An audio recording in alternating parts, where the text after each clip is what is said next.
Bonjour tout le monde. Si comme moi vous avez plusieurs motos, que vous faites de la piste, les changements de pneus, ça finit par coûter cher. Donc il est peut-être intéressant d'investir dans une machine monte démonte pneus parce que on en trouve d'occasion pas trop cher, dans les 300-400 euros. Moi j'avais même acheté la mienne nouvelle en promotion pour 600 euros et on a vite rentabilisé la machine. Donc si ça vous fait envie, ici je vous montre comment se servir de ce type de machine. Et par exemple, faire un achat groupé à plusieurs pour faire les changements de pneus, ça permet de faire des petites économies et parfois d'acheter des pneus en promo. Voilà, ça peut être super sympa. Allez, je vous montre comment ça fonctionne. Première opération, on va retirer l'air qu'il y a dans le pneu. Donc on défait le petit capuchon de valve. Et à l'aide de petits outils qu'on voit ici, on va aller démonter la vanne de pression. Voilà.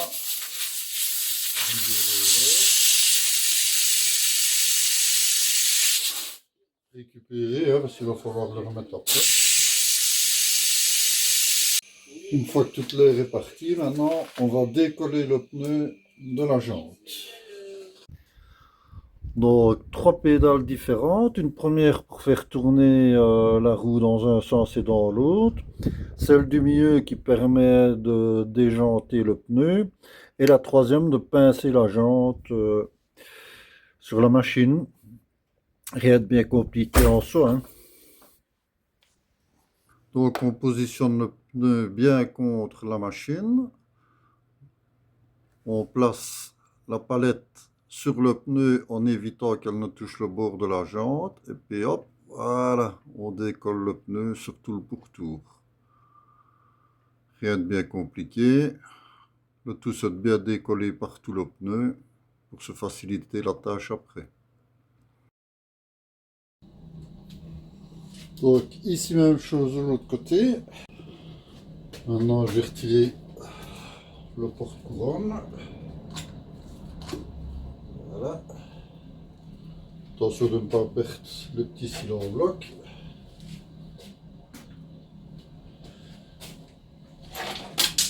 Placer les protections plastiques. Toujours mieux pour éviter d'abîmer la jante. Voilà.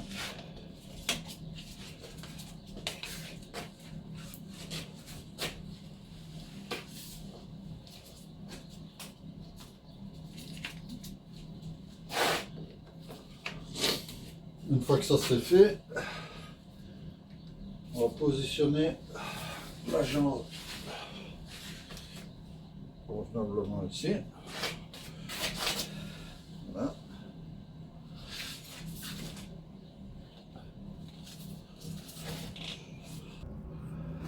Et on contrôle que les griffes de l'appareil se mettent bien au niveau du bord de la jante. Les quatre. On va pouvoir actionner le pincement. Donc maintenant on va actionner la pédale qui fait le serrage. On va légèrement appuyer sur la jante pour qu'elle se mette bien et activer le serrage.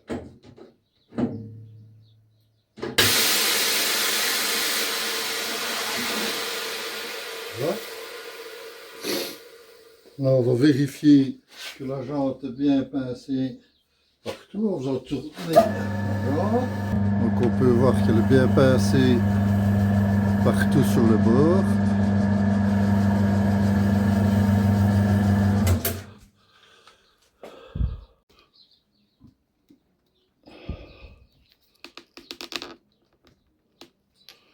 On décolle bien tout autour.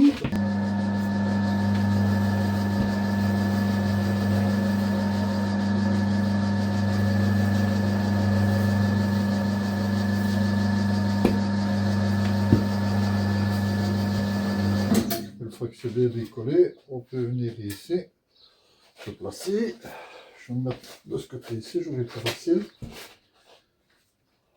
On place le bras bien contre la jante et à fond et on cale.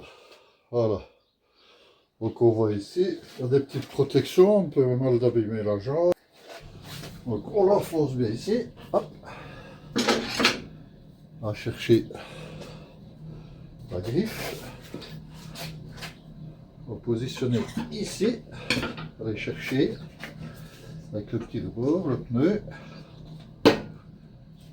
On reste bien sur cette partie de la machine. On peut décoller un peu de l'autre côté, ça facilite la montée du pneu. Et on passe au-dessus de la boule. Voilà. On maintient ici et on applique la rotation. Voilà. Je peux tirer. Voilà, notre pneu est bien sorti. On va procéder de la même manière sur la deuxième surface du pneu. Donc, allez chercher le rebord, le faire passer au-dessus.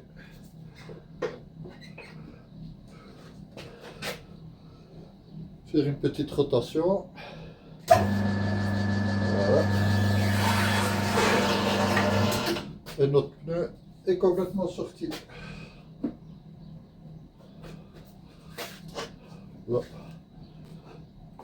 là il suffit de réduire le bras et notre pneu est enlevé.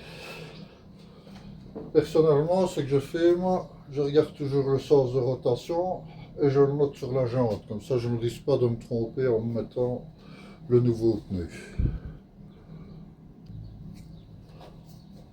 Voilà, donc j'ai retiré les sens de rotation comme ça, donc je vais le noter sur le disque au marqueur. On l'effacera après. Une petite flèche permet de ne pas se tromper, parce qu'il faut savoir par exemple que chez KTM c'est parfois inversé, hein. C'est la couronne qui est de l'autre côté, donc ça peut amener à confusion pendant le montage. Voilà, on peut présenter le nouveau pneu. Donc sens de rotation, on le cherche, il y a une flèche dessus, hop hop hop, voilà, sens de rotation, comme ça, donc comme ma flèche. Et avant de le monter, moi je vérifie toujours l'année du pneu pour voir si c'est pas un pneu trop ancien. J'espère qu'on va le voir ici sur la vidéo. Donc il y a ici toujours un petit ovale avec 4 chiffres. Ici 43-24, ça veut dire que c'est la 43e semaine de l'année 2024. Donc ici on est avec un pneu qui a 1 an et demi, 2 ans. Pour le placer, ben, on va se faciliter la tâche en mettant un petit peu de savon sur tout le pourtour du pneu, hein, ça lui permet de glisser facilement. Voilà. On va faire de même de l'autre côté. Je contrôle si mon sens de rotation est bon. Voilà. On peut enfoncer le pneu au maximum.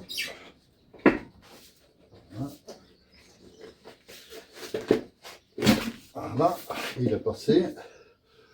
On va faire la même chose. Un petit peu de savon. Voilà. On le suivra après. Alors, il y a souvent un point de marquage du balourd qui est d'origine. Ici, un petit rond ici. C'est toujours intéressant de le placer au niveau de la valve. Voilà. On pourra le faire tourner après s'il s'est déplacé, mais enfin, quand il est déjà à peu près à la bonne place, c'est pas plus mal. Voilà. Non, je vais placer en face de mon bras.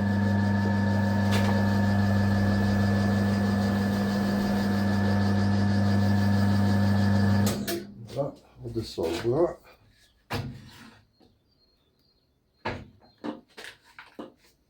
On le cale.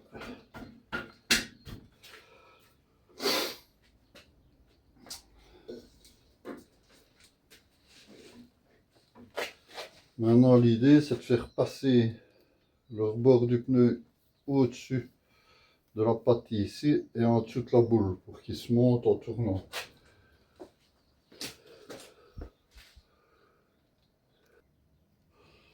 Voilà, donc on le fait glisser convenablement au-dessus et ici en dessous.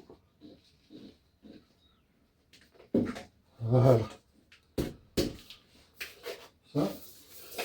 On va mettre un petit outil de calage pour ne pas que le pneu se décolle. Petit outil de calage. Hein. Donc on place le petit outil de calage. Voilà. Mais tout simplement, c'est en plastique. Pas de problème. On maintient bien le pneu et on fait tourner.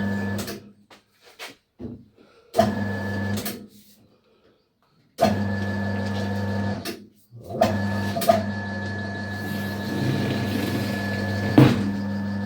On voit qu'il est placé sans problème. Je vais démonter l'outil de calage. Il se retire facilement. C'est tout en nylon ou en plastique. Hein. On peut mal abîmer les jantes. Voilà. Donc comme je disais tantôt, je regarde. Il a légèrement bougé. Donc on va faire légèrement pivoter le pneu. Maintenant, on va pouvoir libérer le pneu des griffes. Voilà. On le retire. Je vais enlever les protections plastiques.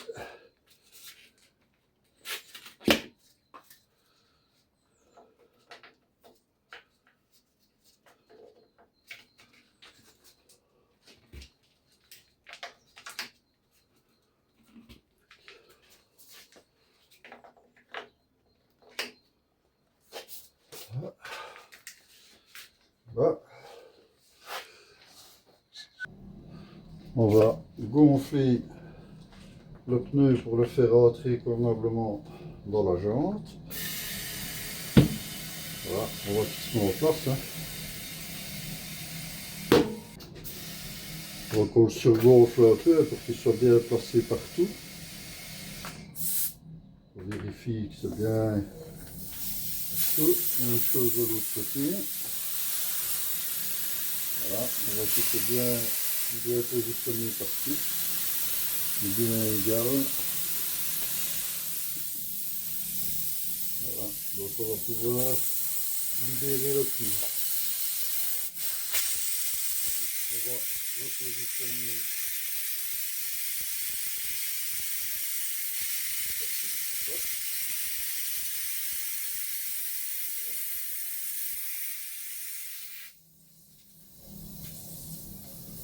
on resserre, il ne faut jamais serrer ça comme un bourrin, hein, légèrement, histoire qu'il n'y ait pas d'air qui s'échappe, mais pas forcer le filet non plus. Voilà, maintenant on peut faire la pression.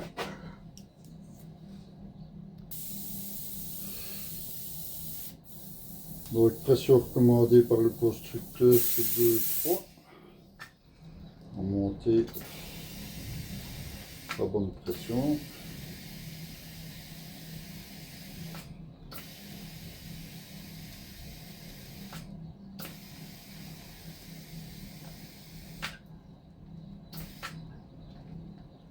Voilà, on est sur les 2-3.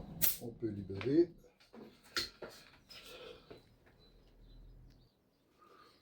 Personnellement, j'aime bien vérifier que la valve ne perd pas, donc je mets un petit peu de savon. On voit qu'il ne mousse pas, qu'il ne bulle pas, donc c'est que c'est bon. Remontage du petit capuchon.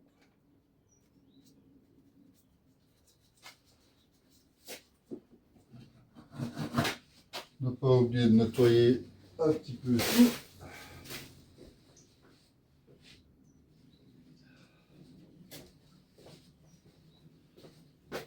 On va mettre un petit coup de dégagement sur le disque hein, pour enlever toutes les traces. Ainsi que la petite flèche, ça ne sert à rien de la laisser. Voilà.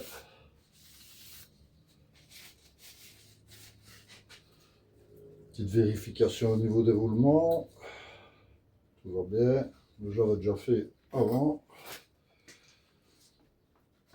Voilà. Un petit peu de propre partout. On va enlever les différentes crasses. On va remonter le porte-couronne après avoir vérifié ici tous les cylindres blocs sont en bon état. Voilà. On voit qu'ils ne sont pas craquelés. J'ai mis un tout petit peu de vaseline pour les nourrir précédemment, ça. Voilà. Et on peut replacer la couronne convenablement dedans. Même chose, on va profiter pour vérifier tous les roulements, hein, tant qu'on y est. Maintenant, il n'y a plus qu'à équilibrer la roue pour voir s'il n'y a pas de balourd. Ce que j'aime bien faire aussi, c'est prendre du papier gros grain et de mettre un petit peu sur tout le pneu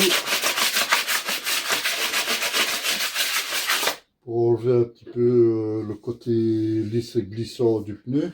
Toujours bien prévenir les personnes qui vont faire les premiers kilomètres qu'un pneu ça se rôte, hein. Au départ il peut être très glissant même. Même chose pour soi-même. Hein. Voilà. Donc maintenant on peut équilibrer. Avec un peu d'habitude, ben, c'est facile à faire. Ça vous fait épargner à chaque fois entre 15 et 20 euros, hein, puisque c'est à peu près les prix qu'on monte dans les garages pour monter les pneus. Voilà, ben, à la prochaine. J'espère que ça vous fera envie cette petite vidéo ou que ça va vous aider à vous servir de votre machine. Et à la prochaine pour une autre vidéo. N'oubliez pas de liker, de me dire ce que vous en pensez, peut-être vous abonner. Ciao, ciao, prochaine.